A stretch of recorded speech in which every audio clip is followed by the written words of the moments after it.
about a little bit over a ton and a half of tofu.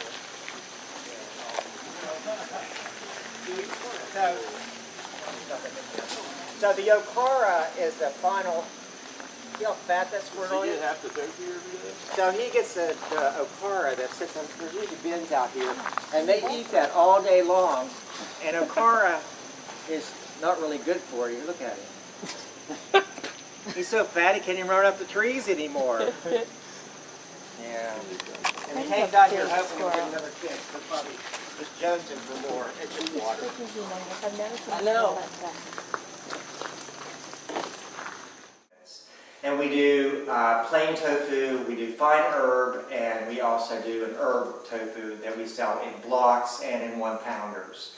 And then we also make a gourmet tofu, and we also make one with amaranth instead of with soybean. Twice a year from one of those groups, whether it's FAA or FCC or one of them, somebody comes.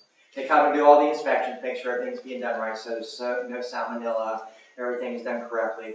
In the summertime, we used to work naked because it would be so hot in here. So we would just wear boxer shorts, girls and guys alike, and it's a plastic apron. But then the health department came along and said, you can't do that. And since women don't shave their armpits like boys, and everyone had armpit hair, it could drop into the tofu.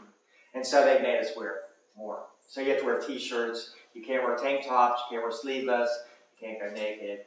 So it is kind of hard to do. It's hard on your dick when you're in here and you're running something hot and you're naked. It does have a negative effect. Because that thing right there gets pretty hot. This gets really hot. And it's really cold here. So we spray each other down on a regular basis in the summertime when it's hot. Whether you want to or not, you get sprayed down. It's a great place to work.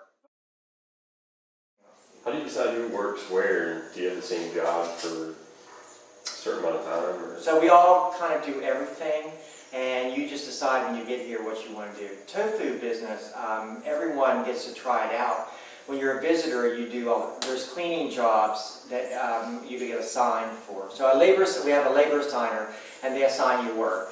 And when you're a new member, you get new member hours for trying out a job. So you can try out a job for as long as you want. You get hours for it to train, and then if you don't like it, you can just quit. And so, like I said, I worked in here for 2 years. I thought it was great. I did trades. It's one of the heaviest jobs to do. But they're all kind of labor intensive. You just choose the jobs you want. You try them out for a while. And if you like them, you stay. And if you don't, you go on. And then the labor assigner also assigns you stuff. And you put on your labor sheet if you don't want to do something. So like, you don't have, like dairy is one of the areas where most people don't get to work. You have to want to go down there and work with those 800-pound cows and getting kicked in the head and all that kind of stuff. So you choose that. And it's just a matter of what you like and what you don't like.